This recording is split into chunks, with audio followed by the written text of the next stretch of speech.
The story began on a dusty trade outpost along the rim of a quiet star route where a lone human named Aaron worked as a cargo handler.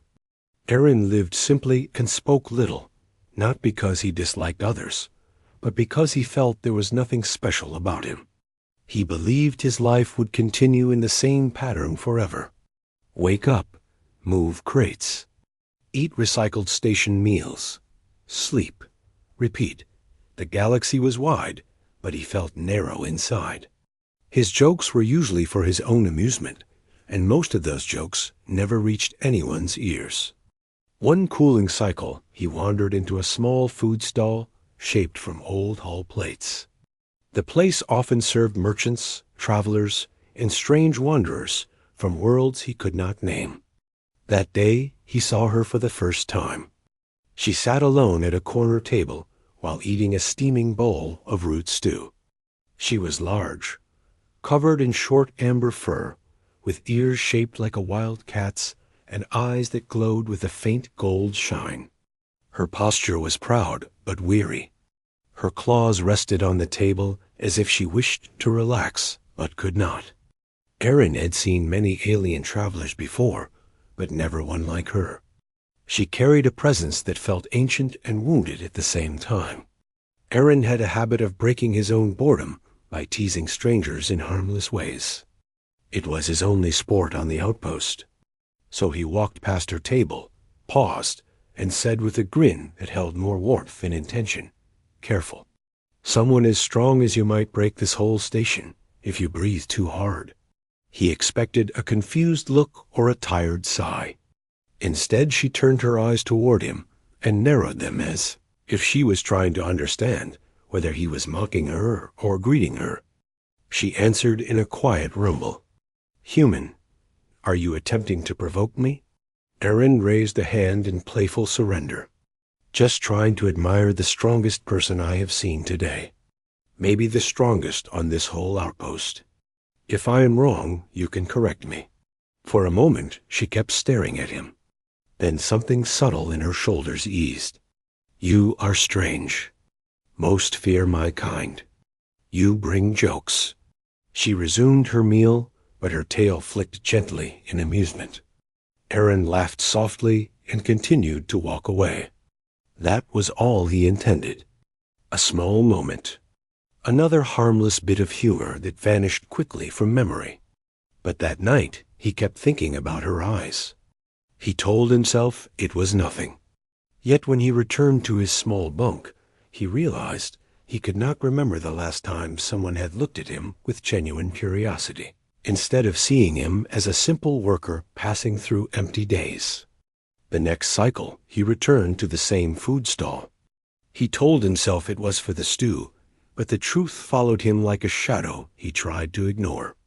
The Beastwoman was there again, sitting in the same corner. She noticed him first this time. "Human, you returned. Is this coincidence?" Aaron scratched his neck.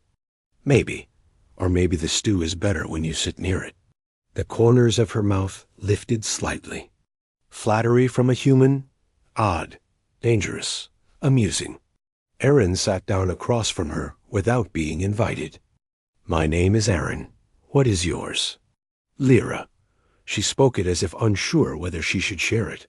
Her voice held a depth that hinted at miles walked and battle survived. Aaron noticed she ate slowly, cautiously, as if she were recovering from something.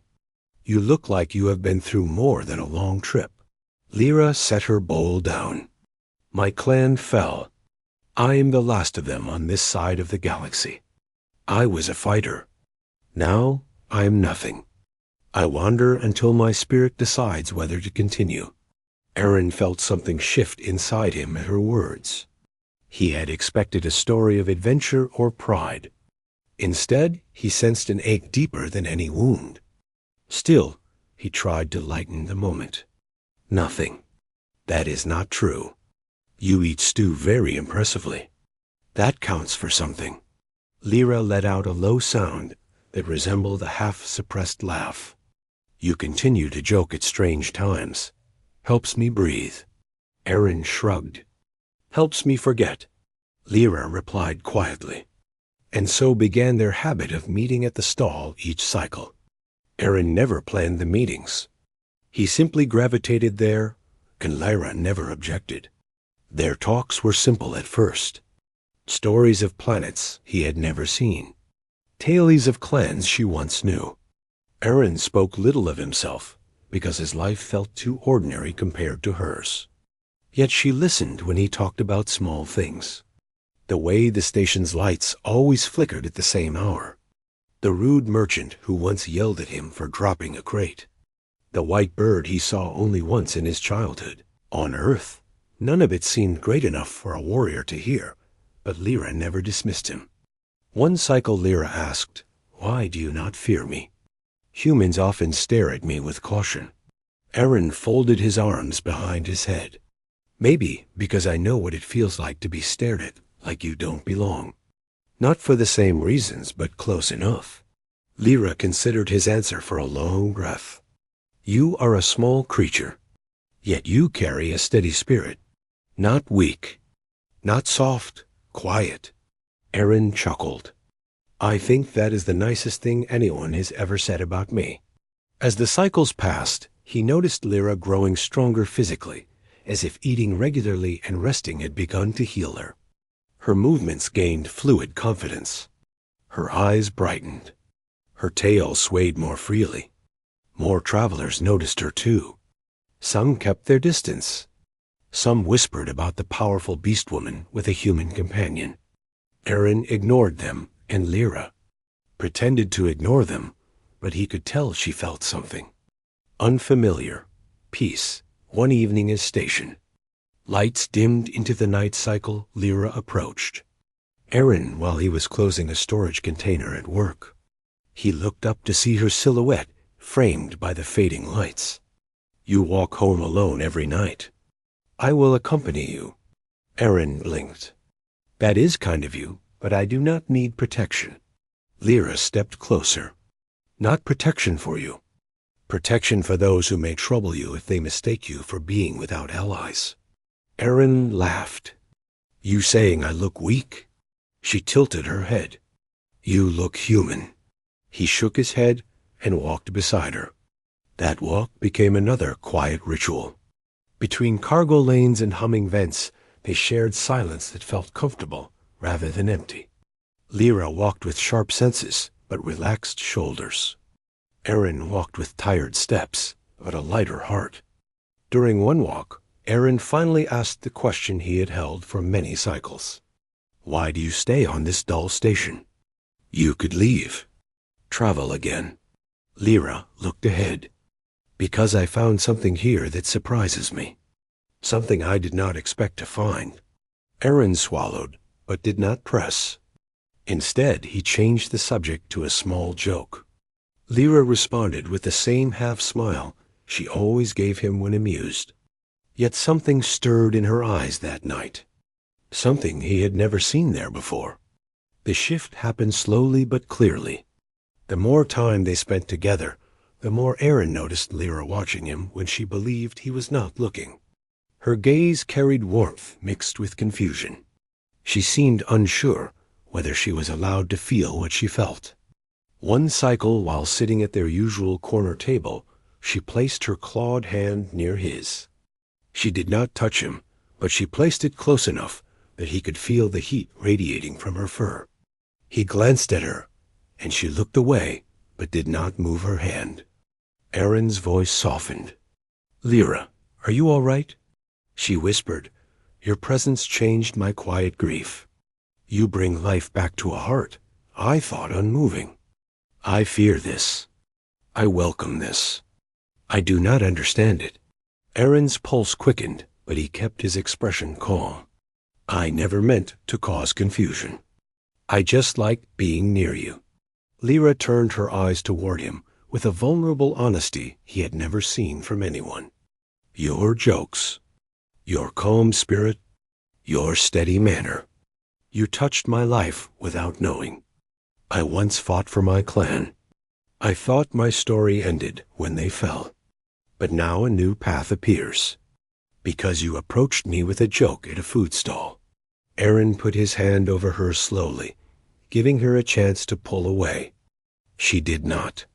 Instead, she curled her claws gently around his fingers, as if afraid she might break him, but more afraid to let go. Life changed after that moment. Lyra moved into a small, unused compartment near Aaron's bunk. Not out of necessity, but because the two no longer wished to end their days apart. Travelers whispered even more now. Some called it strange. Some called it impossible. But Aaron ignored them.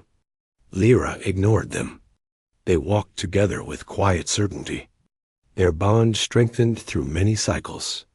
Lyra taught Aaron basic hand techniques from her warrior training. She insisted he learn not to defend himself, but to stand taller. Aaron surprised her. He was not strong in body, but he learned quickly and moved with more courage each day.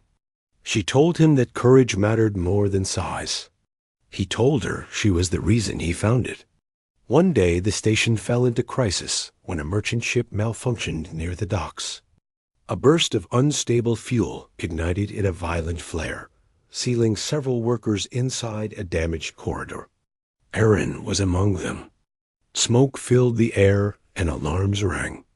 Aaron tried to calm those trapped with him, though fear clawed at his chest.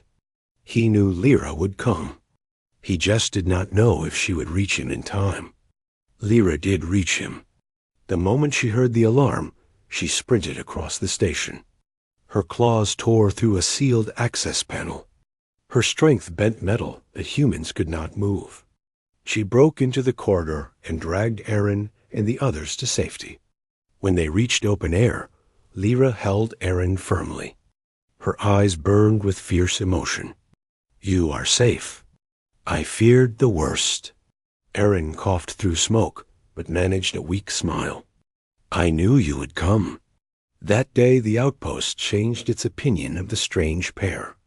Travelers who once whispered out of judgment now whispered out of